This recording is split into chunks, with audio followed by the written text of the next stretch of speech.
So we're transitioning back to football and moving over to Europe, where the UEFA Champions League semi-final tie between Inter Milan and Barcelona ended within the past hour.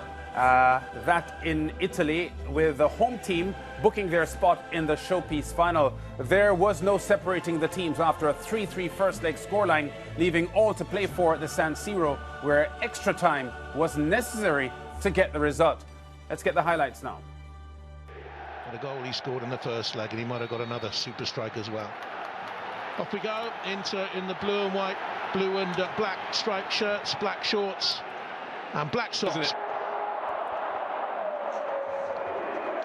Two former European champions, and here's an opportunity. Dumfries is in there, Lautaro Martinez! 20 minutes gone, checks the flag, it stayed down into 1, Barcelona 0.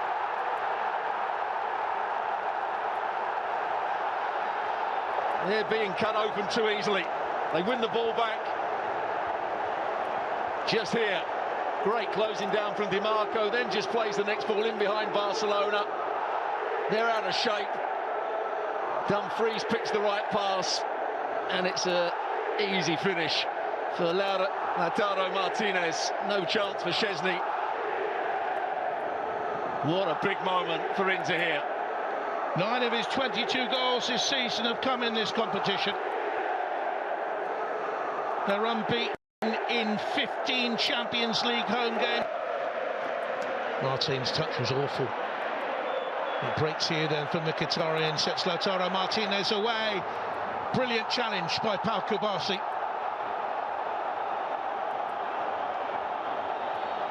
Well, he had to get that absolute... To calm down, Pavel Rakovsky. It's a great tackle. It is a great tackle, yeah. Oh, although the person that touches the ball is Martinez. That's why it goes off at that angle. But it's... Çalhanoğlu scores. Have Inter got 1 foot in the final in Munich.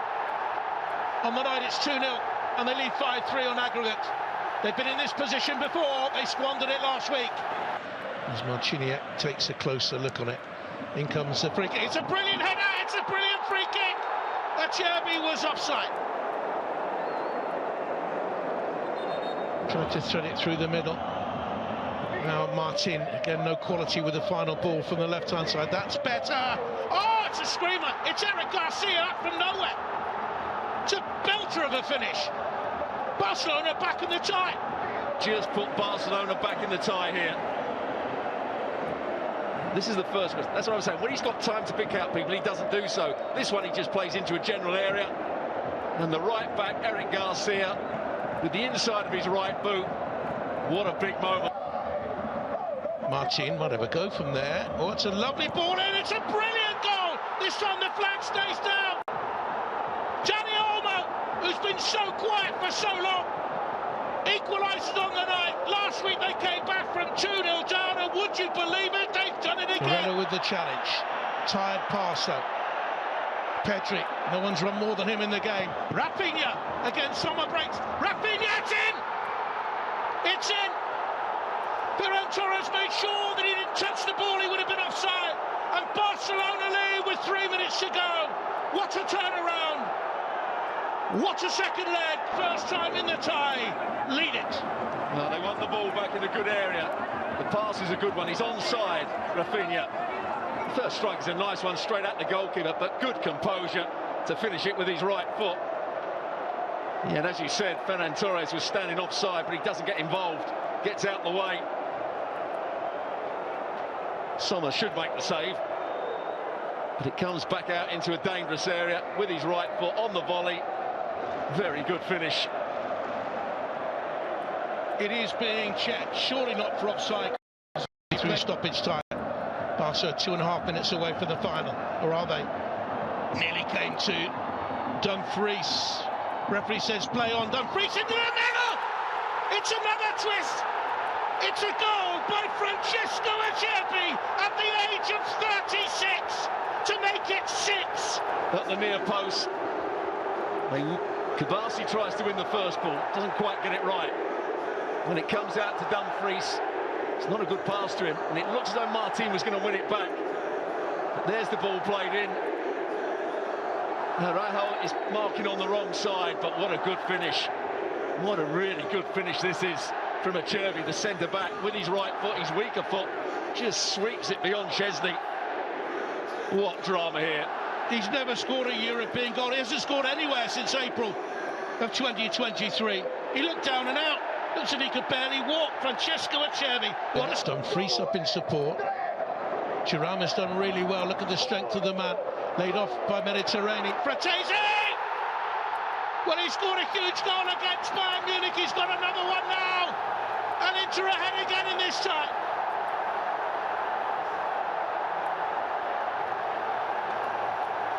(4-3) on the night, 7-6 on aggregate. Amazing. Well, we talked about Thuram being tired. He did really well on this occasion. They've got to get their focus and then just passed it into the corner. There's Thuram. Did really well to hold off the first challenge. Then again, does brilliantly to get away from Araujo. The setup play is good, but what a finish that is from Fratesi. Delaney is the player that set it up. Just stopped himself hitting it first time. Saw that Kabasi couldn't get tight enough, and then just bent it into the corner. It's a great goal.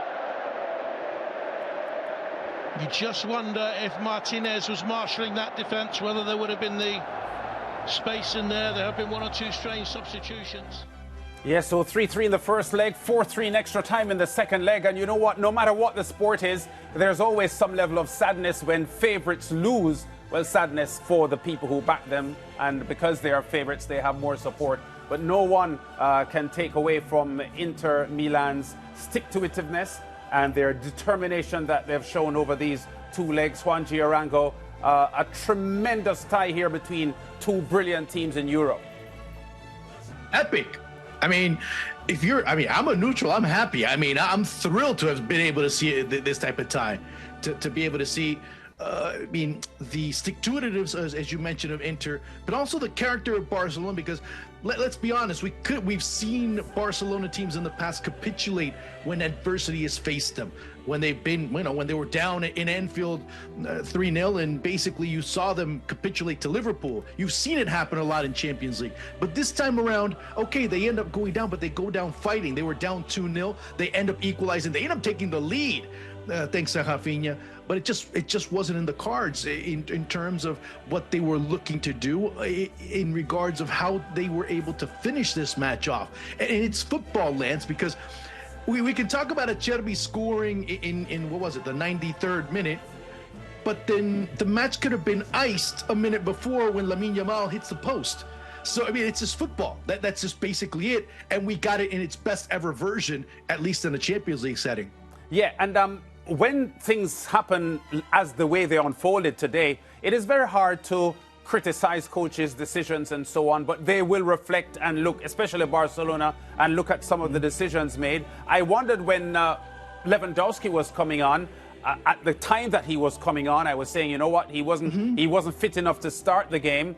So in a hot-tempered match like this, I wasn't sure if it was good putting him on. And he got a header 2 yards in front of the goal and headed high. Do you think Flick would have, well, I'm not sure if he would second-guess himself at the moment, but do you think Lewandowski's introduction in the game was a good one?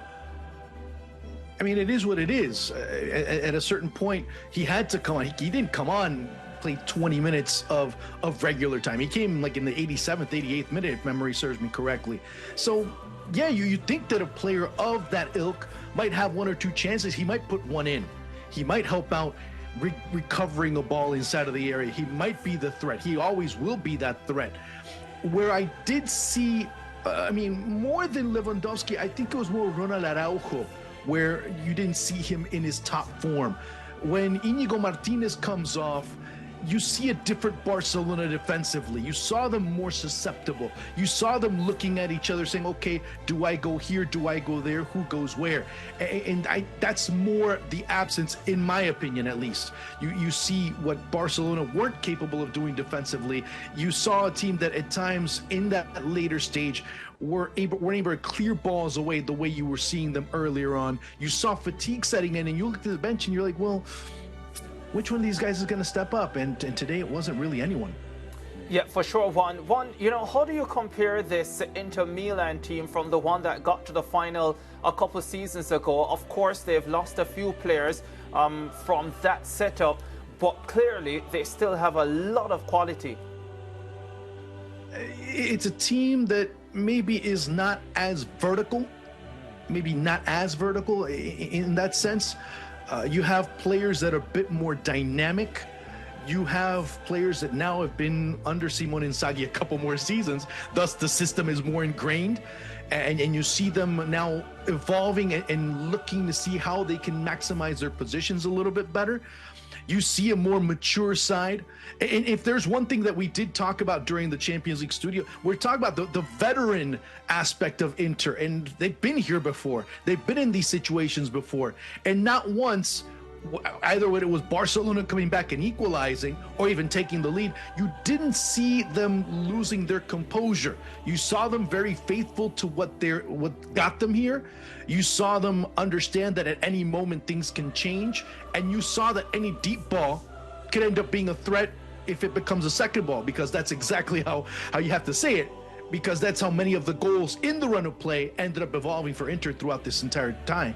Yeah, and that winning goal, the role that, Gerard Martin played, and he had a very good game, 2 assists for Barcelona leading up to that point. But you look on that and you think to yourself, well, not the winning goal, but the equalizing goal for 3-3, and you think to yourself, yeah, my defender let me down there. How do you analyze that?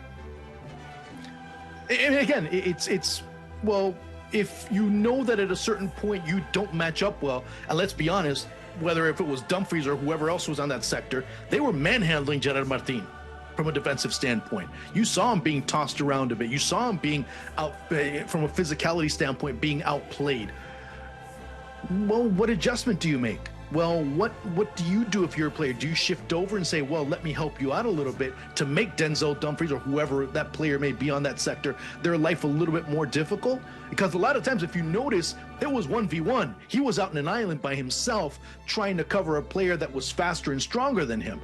And he did what he could in those situations. Now, did they clear it out properly? Now, were they able to play that ball out of the area and avoid danger? No, they didn't do that either. So it's not just what Gerard Martin was unable to do. It's what the others didn't help him pitch in to kind of complement him. Yeah, and we could not leave this segment without speaking about Lamine Yamal, because Barcelona didn't win, but the kid was once again amazing and had Lewandowski headed in from Lancet 2 yards out. Then we could be having a completely different conversation on this show. But once again, he is showing that he is among the very best in the world right now. Yeah, I mean, you have to say that.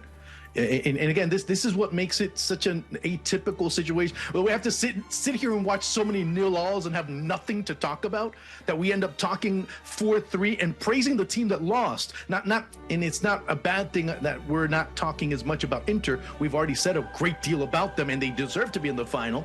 But also the team that loses, you feel bad for them, regardless of who it was. And that's what makes this tie so different compared to many of the others that we've seen in this Champions League, in editions prior to this one. And yeah, you end up seeing a player finally come into his own at the club level. And oh, by the way, let's not forget, he has another big game this weekend. We're kind of forgetting it, which is El Clásico. So he'll have another, maybe he'll be able to take the blood out of, that blood that he has in his eye and really take it out in Real Madrid this weekend. We shall see.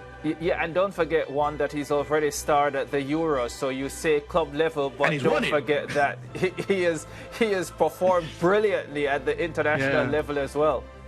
Yeah, and we have lots more. We're going to enjoy him for a bit. The only thing that one hopes is that the path that he does take from this point on is one that's conducive for his best level. We've seen a lot of players go, and we've talked about the next Messi and the next this and the next that, or the first this or the first that, and all of a sudden those careers kind of go astray. But again, hopefully that he ends up making the right decisions throughout his career, and we do end up enjoying a lot of Lamine Yamal for the next decade plus. All right, Juan, we're going to leave it there. Thanks a lot for this link up, as we enjoyed a wonderful advert for the beautiful game. Thanks, man. Yeah, I agree. Take care, guys. Okay, Inter Milan, of course, still the last Italian team to win the UEFA Champions League. When they did so back in 2010, they have an opportunity to win again. Let's see what happens on Wednesday in the other clash for a spot in the final. Before we head to the break, we want to let viewers in Trinidad and Tobago know that you can still win great prizes in our Heineken Predict the Score promotion. Start by scanning the QR code on screen, then put your prediction skills to the test on UEFA Champions League match days, then watch to see how many points you gain towards great Heineken prizes. And if you didn't win today, there is always tomorrow when Arsenal and PSG clash in their second leg semi-final tie. Break time, back in a moment.